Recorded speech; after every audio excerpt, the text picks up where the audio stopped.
नमस्कार दोस्तों, कैसे हो आप लोग। उम्मीद करता हूँ आप सब अच्छे होंगे। मैं प्रिंस सर आपको इस यूट्यूब चैनल पर सोशियोलॉजी सब्जेक्ट पढ़ा रहा हूँ। छात्रों, आगामी परीक्षाओं को ध्यान में रखते हुए आपको 1 टू 1 वीडियो प्रोवाइड किया जा रहा है। अब तक अगर आप नए हैं तो आप चैनल को सब्सक्राइब करिए, साथ ही बेल आइकन को भी प्रेस करिए, जिससे आपको वो नोटिफिकेशन आसानी से मिल जाया करे। आज के वैसे आपको बहुत सारी वीडियो प्रोवाइड किए जा चुके हैं। अगर आपने अब तक नहीं देखे हैं तो जाकर आप प्लेलिस्ट में देखिए।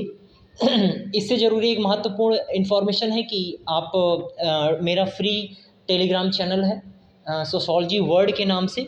आपको डिस्क्रिप्शन बॉक्स में इसका लिंक भी मिल जाएगा, और सोशोलॉजी वर्ड के नाम से आप सर्च करिएगा टेलीग्राम चैनल पे और जुड़ करके आप लाभ लीजिए। उसमें वीडियो बहुत सारे पड़े हैं, और इसके साथ साथ आप यूट्यूब पे भी आप वीडियो आप देखेंगे तो बहुत सारे वहाँ पर पड़े हुए हैं। आप उन्हें जाकर देखिए और उनसे लाभ उठाइए।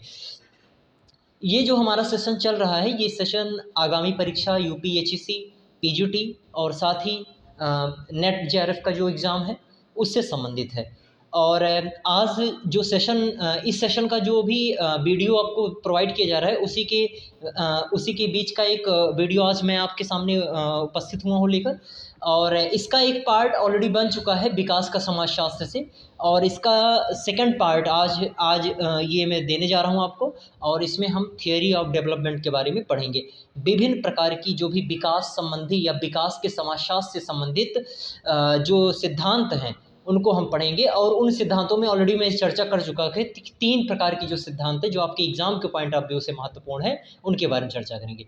अगर हम पहले सिद्धांत की बात करें तो पहले सिद्धांत डिपेंडेंस थियरी, यानी जो पराश्रितता का जो सिद्धांत है वो है।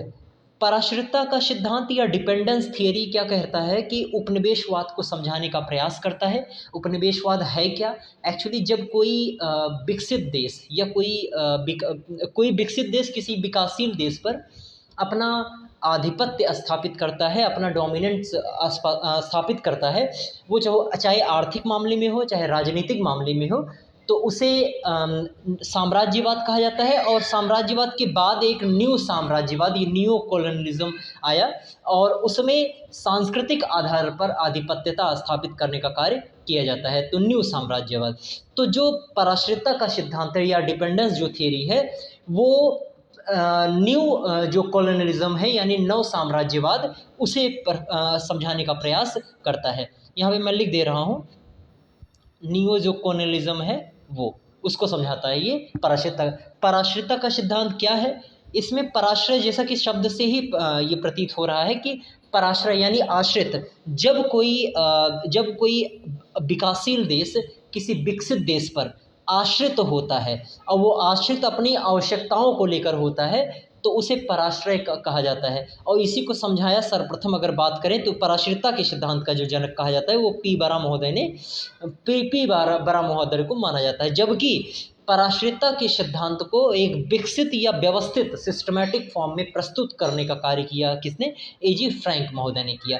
और एजी फ्रैंक महोदय ने इसे समझाने के साथ इसे एक अन्य शब्दावली से इसे व्याख्यायित किया, उल्लेखित किया, और वो शब्दावली थी अल्प विकास का विकास, यानी डेवलपमेंट ऑफ अंडर डेवलपमेंट। यानी किसी भी देश का या किसी व्यक्ति या समूह का जो विकास है, वो विकास किसी के अंतर्गत, किसी के आंतरिक प्रभाव से क्या होता है, उसे अंडर डेवलपमेंट या विकास का अल्प विकास कहा जाता है। इसी के नाम से एक इनकी पुस्तक भी थी, डेवलपमेंट ऑफ अंडर डेवलपमेंट, जिसमें इन्होंने 3 प्रकार के राष्ट्रों का उल्लेख किया। मुख्यतः 2 प्रकार के हैं, लेकिन 3 प्रकार के आते हैं। आपका प्रश्न नेट का पेपर या कोई भी एग्जाम आप उठा के देखेंगे, वहाँ पर प्रश्न ये आया है कि निम्नलिखित में से कौन कौन से राष्ट्र की बात किया है एजी फ्रैंक ने, तो ये आपके प्रश्न ऐसे आए हैं।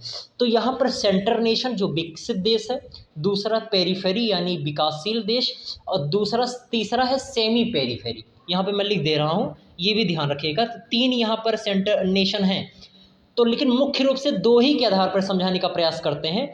जो सेंटर नेशन होते हैं वो विकसित देश होते हैं, और जो पेरीफेरी होते हैं, जो इनके इर्द गिर्द जो बसे होते हैं या अपनी आवश्यकताओं के लिए जो कंट्रीज़ या नेशंस डिपेंडेंट होते हैं विकसित देशों पर, उसे कहा जाता है विकासशील। और जबकि सेमी पेरीफेरी नेशंस कौन से होते हैं? जो विकास या विकसित होने की दशा में होते हैं या विकसित होने की स्थिति में होते हैं या प्रयासरत होते हैं विकसित होने के, उन्हें सेमी पेरीफेरी के अंतर्गत रहा। अगर हम देश की बात करें तो जैसे चाइना को ले लीजिए, आप देख रहे हैं कि चाइना ने जो हमारे यूरोपियन कंट्री हैं लाइक एज अ विकसित जो देश हैं उनकी तुलना में काफ़ी ग्रोथ किया है। तो इस आधार पर तो ये चाइना को जैसे हम रख सकते हैं या भारत को अब वर्तमान में संदर्भ में हम रख सकते हैं सेमी पेरीफेरी में। वैसे परंपरागत रूप से अगर हम भारत को देखें तो वो पेरीफेरी में ही आएगा, विकासशील में आएगा। ठीक है, आई होप क्लियर हो गया होगा। अब यहीं पर एक समीर अमीन महोदय आते हैं, वो भी पराश्रयता को ही समझाते हैं, नव साम्राज्यवाद को ही समझाते हैं, लेकिन वो अपने तरीके से।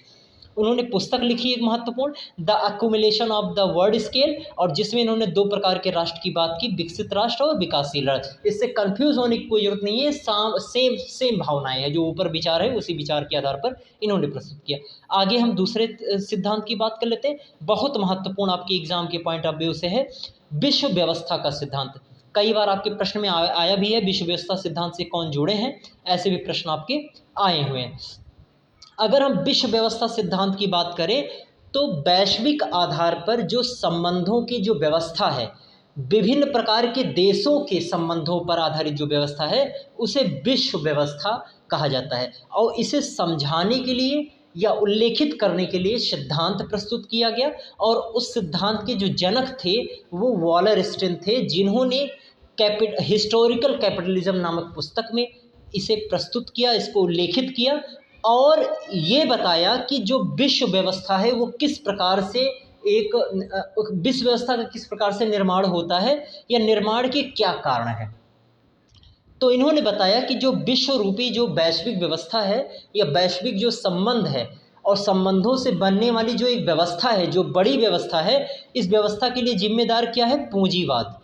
पूंजीवाद यानी जैसा कि वॉलरस्टाइन का मानना था कि विश्व के जो देश हैं, विभिन्न देश हैं, वो अपनी पूंजी प्राप्ति के लिए या अधिक से अधिक पूंजी प्राप्ति के लिए एक दूसरे पर निर्भर होते हैं, अंतर्निर्भर होते हैं, जिससे एक बड़े समूह का, एक बड़े समुदाय का क्या होता है? निर्माण होता है, जिसे इन्होंने शब्द प्रयोग किया पूंजीवादी विश्व अर्थव्यवस्था। यानी इसे इन्होंने शब्द प्रयोग किया कैपिटलिस्ट वर्ल्ड इकोनॉमी। क्यों? क्योंकि ये कैपिटल से बनने वाली व्यवस्था है, ठीक है, और एक अर्थव्यवस्था बनती है। आगे इन्होंने एक स्टेटमेंट महत्वपूर्ण लिखा, पूंजीवाद अनिवार्य रूप से वैश्वीय है, यानी वैश्वीकरण का जो कारण है वो पूंजीवाद है, ऐसा मानना था वॉलरस्टाइन ने। इन्होंने व्यवस्था के संचालन के लिए मतैक्ता यानी सेंसस होता है, सेंसस ये कंसेंसस, जो सेंसस होता है, कंसेंसस होता है, उसे महत्वपूर्ण ना मान करके बल्कि जो आंतरिक तनाव होते हैं, जो इंटरनल जो भी टेंशन होते हैं, उसे महत्वपूर्ण माना। और दो प्रकार के टेंशन बताया, एक प्राचीन रोम में होने वाला और दूसरा आधुनिक पूंजीवादी अर्थव्यवस्था। आई होप आपको समझ में आ गया होगा। आगे हम चलते हैं, इससे संबंधित एक नोट करके देखिए, मैंने डब्ल्यू रोस्टो को मैंने दिया है, इससे प्रश्न भी आपके एग्जाम में आया है, ठीक है, तो ध्यान रखिएगा। इन्होंने अपनी पुस्तक the stages of economic growth में आर्थिक विकास की प्रक्रिया के 5 चरण बताए थे। आपके प्रीवियस पेपर में, आप पीसीएस का पेपर या आईएएस का पेपर आप देखिए तो सोशियोलॉजी में प्रश्न ये आया हुआ है कि निम्नलिखित में थे रोस्टो ने किस प्रकार के समाज की प्रक्रिया की बात नहीं की है। तो यहाँ पर पहले प्रक्रिया की बात पारंपरिक समाज, दूसरा आत्मस्फूर्ति की पूर्ववर्ती अवस्था यानी सेल्फ डेराइव्ड की जो भी प्रीवियस जो भी स्टेज है, प्री स्टेज है वो, और तीसरी है सेल्फ डेराइव्ड की स्टेज, ठीक है, और लास्ट फोर्थ है परिपक्वता की मैच्योरिटी की जो स्टेज होती है, और लास्ट है हाई कंजप्शन जो भी स्टेज है वो, ठीक है। तो ये 5 प्रकार की अवस्थाओं की या चरण की बात की थी आर्थिक विकास की प्रक्रिया में रोस्टो ने। और रोस्टो ने ये जो सिद्धांत जो प्रस्तुत किया था, ये सिद्धांत कार्ल मार्क्स की जो उत्पादन विधि है या ऐतिहासिक भौतिकवाद है, उसके विरोधानुरूप इन्होंने प्रस्तुत किया था। ये भी आप पॉइंट यहाँ भी ध्यान रखिएगा। आत्मस्फूर्ति की अवस्था किस प्रकार के पीरियड या काल को कहते हैं, ये रोस्टो ने 1952 का जो पीरियड था उसको कहते हैं, उसे कहते हैं रोस्टो ने। और फिर इसके बाद ये जबकि ये इन्होंने बताया कि जो उच्च उपभोग की जो अवस्था प्राप्त करने वाला पहला जो देश है, ये भी फैक्ट याद रखिएगा, यूएसए था। और वो कब प्राप्त कर लिया था ऐसा? 1920 में। आइए अब हम नेक्स्ट सिद्धांत पे जाते हैं। ये आपका वर्ड व्यवस्था से संबंधित था और मैं ऐसी आशा करता हूँ आपको ये समझ में आई। यहीं पर आप ये भी जान लीजिए, देखिए यहाँ पे आपको नीचे दिख रहा होगा संचयी अंतरक्रिया या संचयी कारणता का सिद्धांत। इसे बोलते हैं, ये मैं यहाँ पर लिख दे रहा हूँ, आपको दिक्कत नहीं होने वाली है, आप परेशान मत होइए, ठीक है। आप जो मैं बोल रहा हूँ उसे ध्यान सुनिए या आप लिखते भी चलिए साथ में, आपको दिक्कत नहीं आने वाली है। एक सेकेंड। तो मैंने कहा कि जो circulation high circulation causation theory, circulation causation theory, causation theory, causation theory जिसे गुर्नार्ड मेडल ने प्रस्तुत किया था। और ये जो चक्रीय अंतरक्रिया की जो सिद्धांत है या संचयी कारणता का जो सिद्धांत है, ये सिद्धांत गरीबी से संबंधित है। गुर्नार्ड मेडल ने अपनी पुस्तक एशियन ड्रामा में, कई बार प्रश्न आया भी हुआ है ये, गुर्नार्ड मेडल ने अपनी पुस्तक एशियन ड्रामा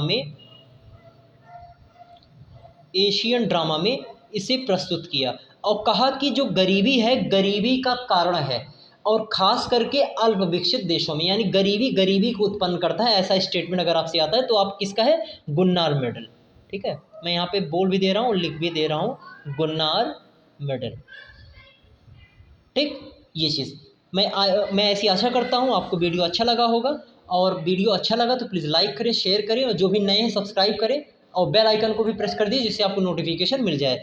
और आपको नेक्स्ट वीडियो मिलते हैं, और आपको इन्फॉर्मेशन दोबारा रिपीट कर दी जा रही है, और आपको वो डिस्क्रिप्शन बॉक्स में आपको दे दिया जाएगा, टेलीग्राम फ्री ऑफ कॉस्ट है, जहाँ पर सोशोलॉजी से संबंधित और जीएस की जो भी वीडियो हैं आपको प्रोवाइड की जाएंगी free of cost. Sociology word के नाम से ये यूट्यूब चैनल, वो है टेलीग्राम चैनल, ठीक है। इससे जरूर जुड़िए। Thank you so much. Next video मिलते हैं।